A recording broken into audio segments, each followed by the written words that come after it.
One team played like their backs were against the wall. The other team played like they were happy to be up 2-0. Now the series is 2-1 with the Knicks on top. But we're entering a Game 4 on Monday. It is a must-win game for both teams. Whatever team wins that game, they will win the series. It's really that simple. You're watching Knicks Now by Chat Sports. I'm your host, Marshall Green. Before we dive into why the New York Knicks were unable to pull out a Game 3 win over Boston, I want to hear from you. What's your confidence level in the Knicks to win this series? Scale it from 1 to 10. 1 being you have no confidence. 10, you got the most confidence in the world. Scale it for me from 1 to 10, if you could, down in the comment section. The New York Knicks got their ass beaten this game from tip to buzzer. Nothing they did was good enough. And there are 1,000 reasons you could point to as to why the New York Knicks lost this game. But I'll just say and summarize it like this. The Celtics did the things that were necessary to win. The New York Knicks did not. The New York Knicks did not do the things that got them wins in Game 1 and Game 2. The Celtics played their best game of the series, like we told you they most likely were going to do. It was only a matter of time before the Boston Celtics shot the three ball extremely well, 20 of 40 from downtown. I'm sure if you looked back at NBA history and if a team made 23s on 50% shooting, it'd probably be close to a 95% chance to win. Knicks did not defend the three-point line. The Knicks did not shoot well from the three-point line. You're never going to win a basketball game if you get outscored by 45 points from three. 16 assists on 32 made shots. You made 32 shots today, and 5 of them were threes. I thought the tone, the sense of urgency, and the will and spirit to win was lacking from the New York Knicks. And I don't care if Jalen Brunson had 27 points, 4 rebounds, and 7 assists. I love Jalen Brunson, and he's the reason the Knicks lost. You're the leader. You're the captain. You're supposed to be the tone setter. You did not set the tone. In fact, you set an overall feeling of nervousness and carelessness and sloppiness. Jalen Brunson, in my opinion, was horrible today. And as a leader and captain, when you have an opportunity to go up 3-0, you need to play your best. And he played his worst. 4 turnovers. At one point, he had 5 made shots and 4 turnovers. 17 of his points came when it did not matter. Technically, all of his points came when it did not matter because the Knicks were down by as many as 15. There's a lot of reasons the Knicks lost this game. But I'm going to say the reason you lost is because your best player did not play like the best player. He did not set the tone. He did not set his teammates up. He did not give his teammates belief and showcase a will to win. I still love him. I still believe in him. And I still got the Knicks winning this series. But if the Knicks and Jalen Brunson think they can win Game 4 with the effort, energy, and execution that he displayed in this game, you're going to get beat by 30 again. So wash it, get ready to go, and play like your backs are against the wall. Because they are. Because the winner of Game 4 is going to win this series. I need you from tip to be locked in. It's that simple. It's that simple. Karl Anthony Towns has been horrible this series. He has 2 tap-ins in the fourth quarter, but overall he's been terrible. Al Horford has drastically outplayed him. And Karl Anthony Towns may have re-injured his finger. There was a clip that emerged of him mouthing to his dad, "I broke it." So we'll continue to monitor that. If we get an update on Towns and his finger, we'll get you guys a video. That's why you subscribe to the channel. But the Knicks can't keep winning in spite of Karl Anthony Towns. They did it in Game 1 and they did it in Game 2. The Knicks need to win a game because of Karl Anthony Towns. And haven't been able to do that. He's been horrible this series. OG Anunoby has been horrible the last 2 games. OG Anunoby in the last 8 quarters has scored 7 points. You're not going to win this series if OG Anunoby averages 3.5 points per game. I don't know if he's hurt. I don't know if he re-injured his leg. He was wearing a leg sleeve in this game. But he looked like the OG Anunoby that you see from time to time that looks disengaged and not willing to do what's necessary to win. Mikal Bridges was, I don't know. I don't get anything from Mikal Bridges' game today.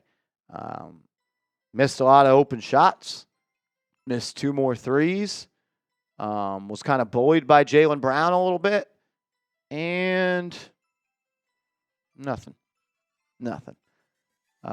Josh Hart, in a game that you needed to out-grit and out-will your team, you didn't show up. The Knicks looked like a team that was happy to just be there instead of a team that was willing to do whatever it takes to win a basketball game. And I wasn't expecting the Knicks to win this game. You can go watch the pregame show. I said I thought they were going to lose and I thought they were going to get blown out. And I said it would take your best game of the series to win. And the Knicks played their worst game of the series.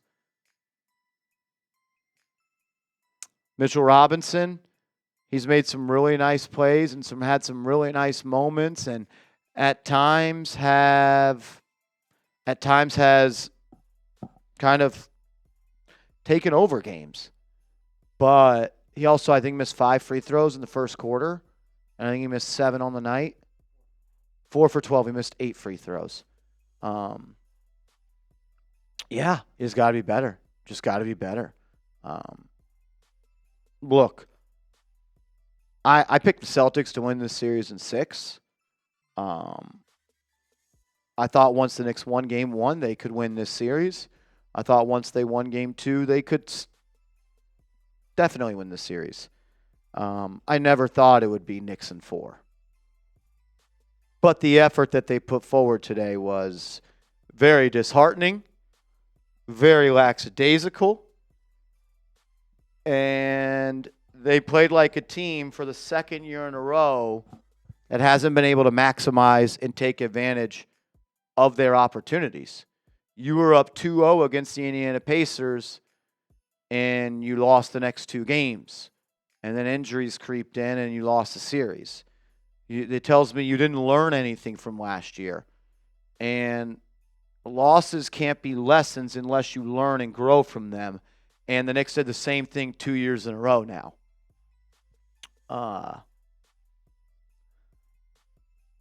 In life, it's about taking advantage of opportunities.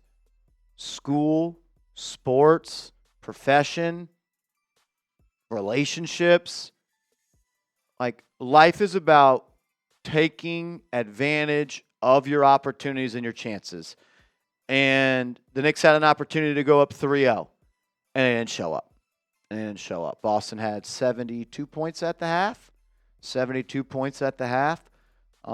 You're not going to win games if the Boston Celtics score 115 points. You're going to have to hold them below 105 to win games in this series. And they made you pay. You didn't. The thing that was just disappointing to me outside of the way Jalen Brunson played, which was the most disappointing thing about all of this, was that the Knicks looked like they reverted back to their regular season game plan against Boston, which was, we're going to play drop coverage, we're not going to switch, and we're going to look like a chicken with our head cut off on defense like they did for the majority of the night. Schematics, having not watched this game over again and immediately reacting, Boston, I thought, threw a new wrinkle into it where they would have a ball handler come off not 1 screen but 2 screens going side to side.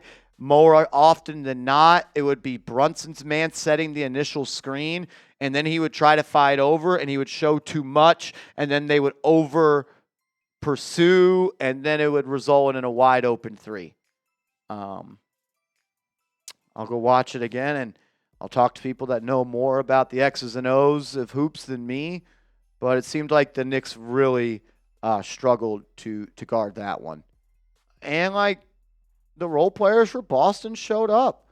Jayson Tatum is not very good. That's just is what it is. He's the biggest front runner in the NBA. A lot of points in garbage time for him after at one point he was 6 of 17. Jaylen Brown was really good. Tatum did start the game 4 of 4 from downtown, finished 1 of 5, and that last one being a 3 that extended the lead to like 20, so irrelevant. Jaylen Brown was good, especially to start. Derek White seemed like he hit about every 3 that he took, and Peyton Pritchard gave them a lot of juice off the bench. A lot of juice off the bench. And, yeah. That's what it is. That's what it is.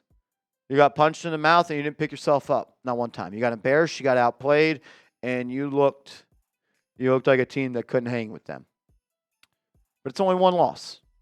And it's a race to 4 wins. Yes, the Knicks have 1 more, but at the end of the day, 2 wins doesn't win you a series. Game 4 is a must-win. Game 4 is the biggest Knicks game in 25 years. Game 4 is going to tell us what this team is about and what this team is made of. If they show up like they did today, it'll be a lot worse than this. A lot worse. Drop your nuts, Cat. It's time. It's time. Or you may not play on this team next year. Make sure you are following me on social media. I'm on Twitter. I'm on Instagram. Hit me up over there at @MarshallGreen_.